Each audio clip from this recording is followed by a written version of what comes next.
All right, so one big narrative of the last few months has been how Ethereum is pricing out retail. They can't afford to pay gas fees.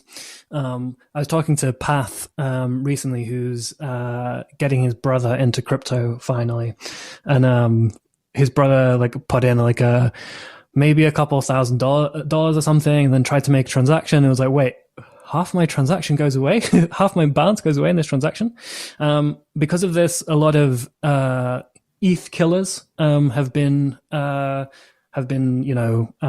pumping, like seen a lot of attention and volume. You've seen Binance, a smart chain, like have a bunch of ETH clones go straight onto into production, and at the same time, there's a lot of looking forward to both ETH2 and Layer 2. I'd love to know your general thoughts, like how you see what you're betting on for the next year to play out, and if there's any merit into any of the ETH killers.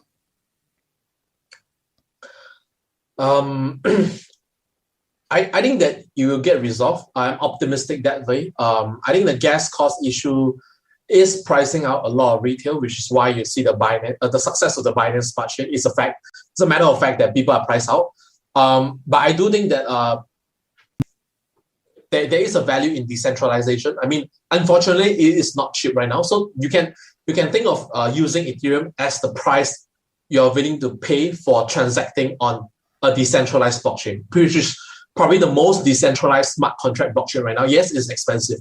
But I think the good analogy to use is like living in a very big city that has a lot of activity going on, but it's expensive as hell, and it's not pleasant actually. It's very crowded. I mean, New York City, Singapore, Hong Kong, but people still want to live there. I think that's an analogy you can use. Obviously, there are people who prefer like the more relaxed place, but I mean, there are a lot more opportunity in that space. Mate, imagine living in the Cardano city. It's just completely peaceful because nothing's happening. There's no one there. There's one guy just like shouting about Ada's great, Ada's great, Ada's great in a field by himself with no one around for miles. Yeah. So I think that it's just that cities like New York City, London, Hong Kong, Singapore is very expensive, but people will still want to come and live there. I mean, yeah, I think just how it's gonna be, and obviously that if you want to transact in a cheaper chain, you do not mind the trade-off in the decentralization. You feel free to do so. Right? I think the multi-chain world is gonna happen, but it will still be most of the major economic activity is still gonna be concentrated on the top field.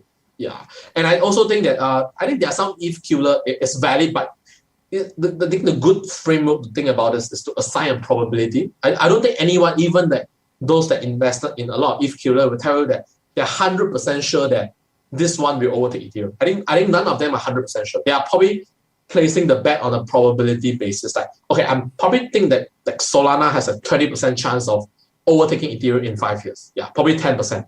I think that's the right way to think about it. And you can place your investment, probabilistically. Yeah, I think that's the right way to think about it. And I think I do see the merit in some of the ETH killer. Although we have not invested in any of them because we only invest in the DeFi protocols, but I do think there's a merit in some of them. And I do think that decentralization is also a spectrum. It's not a binary, so that everyone have a different definition of what constitutes sufficient decentralization. Is like 500 validators sufficiently decentralized, or you really need like 5,000? I don't think there's like a right or wrong answer to that.